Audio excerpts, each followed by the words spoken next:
we have the Y pipe down. Everything is cut out.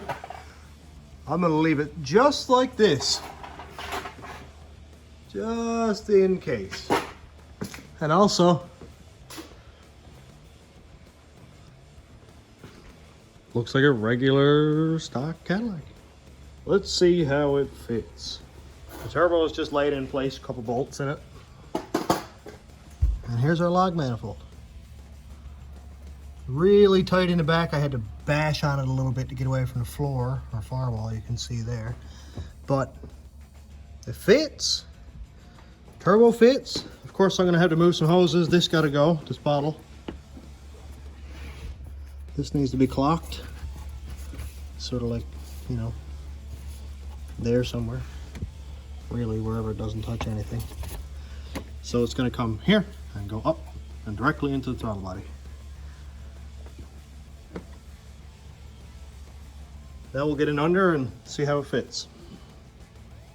All right, so we have the passenger side of our hot side. Here's our log, turns down. Flex pipe is gonna be vertical. And then here it turns, goes under the transmission. And I got a spot here with an oxygen sensor for the bank 2 sensor 1. We'll go ahead and get this welded up. I'm gonna weld this spot right here and up here, and then I'll put it on the Cassillac and show you what it looks like. It is wicked tight. I had to move a bunch of stuff out of the way to get at it, but it's going on and it's not coming off.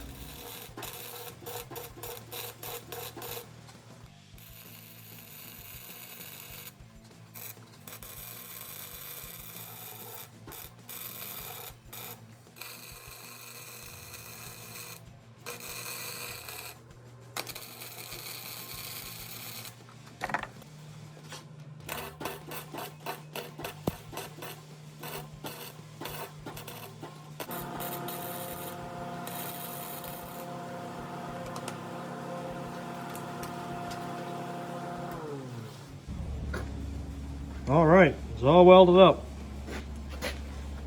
I grabbed the weld a minute ago and kind of burnt my hand up a little bit, but that's just battle scarred. And I just leaned up against that one.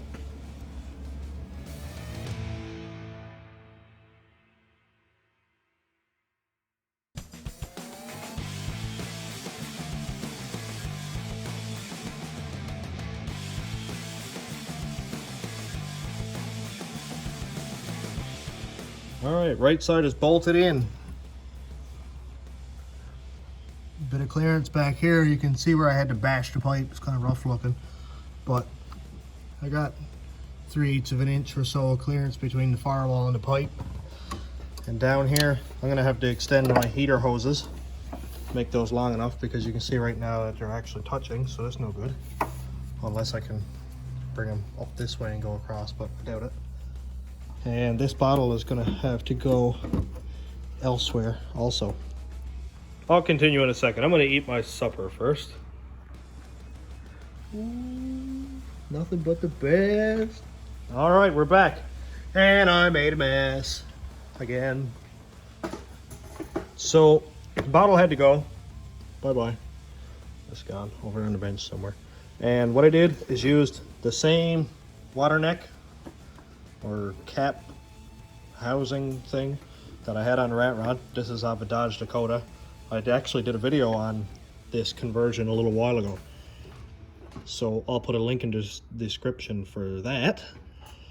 And that was the hardest I've worked on this machine, I think. The outside diameter of the plastic ports on this housing assembly is bigger than the hose. So I had to really stretch it on over there, and I think I used some Lucas Slick Mist to make it nice and slippery. And I'll clamp this and clamp that and there and there. And all I gotta do is take this hose and put a little bottle over here somewhere that I can use as an overflow. This went from a closed cooling system to an open cooling system. Now I got lots and lots of room for the turbo over here. Nothing to get in the way, and I'll put my exhaust right down through there. And it'll come out just in under the bumper down here. Hose is all clamped on. We'll move on now and mount the turbo. I need to make a gasket because the one I took off was pretty much destroyed. So I've got a little cutout that I made here based on the T6 flange. Now I'll transfer that over onto our gasket paper. This stuff is awesome. It's fiber with metal in the middle, and it's really good gasket paper. And it fits like a glove. Perfect. Exhaust housing is bolted in with our good friend ultra copper silicone. Lots of that stuff on there. I'll let that set up. Starting to look like something. Next thing I gotta figure out is the drain for the oil. The feed I already have done, no issues. But the drain, I'm not quite sure how it's gonna go. This is one that I had on a rat rod. I made a drain directly into the valve cover and it worked perfect. But I'm not sure if I'm gonna have the height required to go, you know, to drain from the bottom of here down into the valve cover without it backing up. The rat rod had a lot of room above the engine to the hood, so the turbo was like a foot above the valve cover, so that was fine. It was actually this high above the engine and it drained down in there, no problems. Not sure if it's going to work here, but let's try it.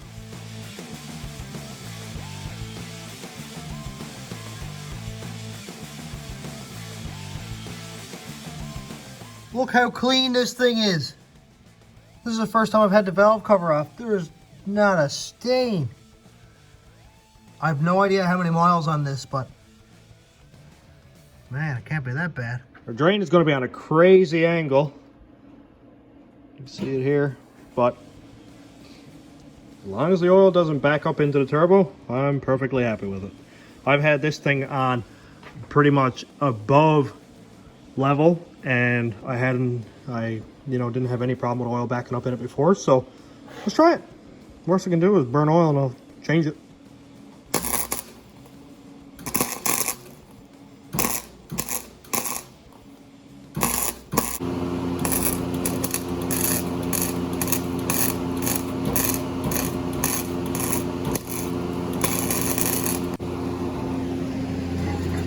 And here it is, all welded up. Well.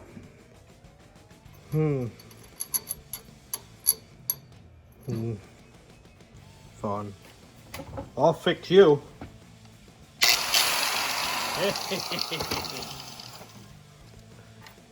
Much better. Just a little update. We've got a drain. I think it's going to work fine. I just got to bolt the coil packs back on, figure out what I'm going to do with the wires, and put some exhaust on it, hook up a little bit of intake piping, and oh yeah, extend the air hoses. Sorry, the heater hoses. No big deal. So our oil feed is hooked up. I used to have the feed ran to the block-off plate for the oil cooler. Couldn't do that on this one because this has an oil cooler. So I used a pipe trade junction with two pipe trade with 3/8 barbs, double clamped, and then the original 90, which is a quarter pipe trade thread, and then this weird propane thing. I think it's like a 9/16 propane fitting, which is the same end that the turbo uses. So I ran that up, and I'm gonna hook this end up to the turbo now. All right, hot side, check. Oil system, check. Ignition, no check yet. And I gotta do some exhaust. I'm gonna have to cut this one and bring it on more of a 45-degree angle so it'll go forward. When I get it cut, we'll do some sizing up.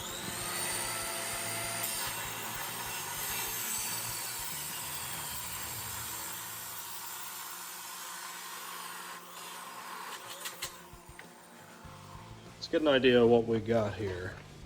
So here's our spout out of the turbo. That's a 5-inch here reduced down to 4-inch.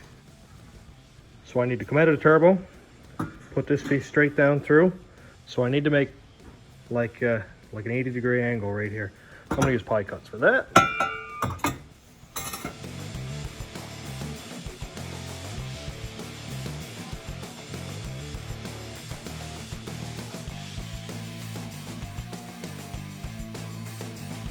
Everything here is all tacked up. Nice and solid. Space down there. Now, I can put on this 90. And I could leave just a 4-inch pipe out here like that.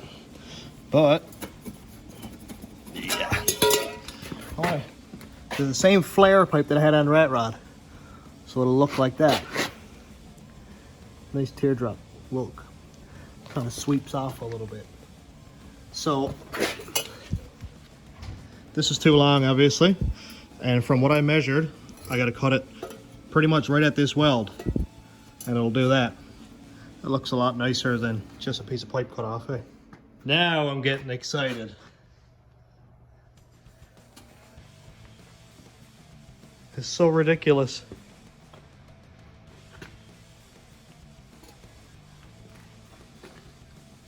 Contoured with the bumper pretty decent.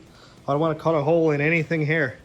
I was thinking about doing a fender exit like right there or even up here somewhere, but I don't want to cut a hole in like really good body panels, so I think that'll work just fine and be obnoxiously loud.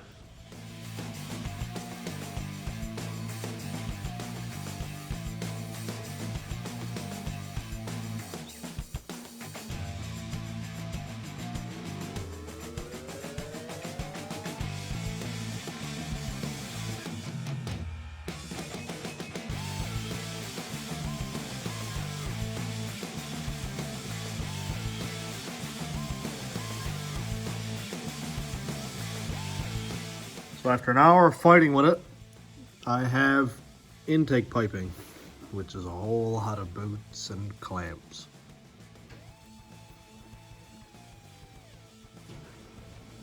All right, everybody, it's 2 o'clock in the morning.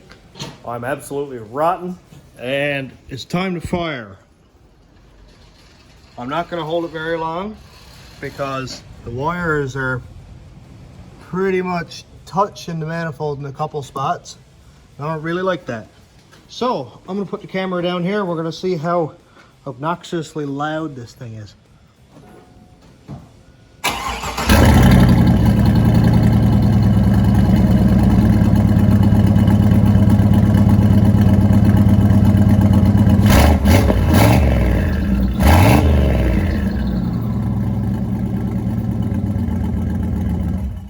Man, that sounds good. And it's not even as loud as I expected it to be. Oh God, I can't wait to hear it spool. I do have to put the wastegate on.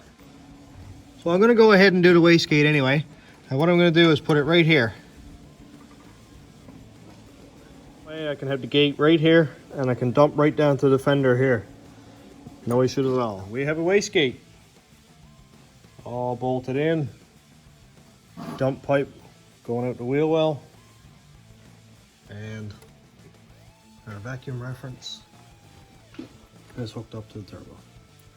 There's a 5-pound spring in here, and on the rat rod with a stock 5.3, it made like 2 PSI manifold.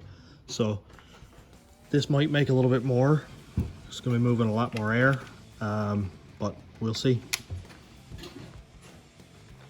So I think that's it for the video for tonight. Thanks for following along. Have a good night.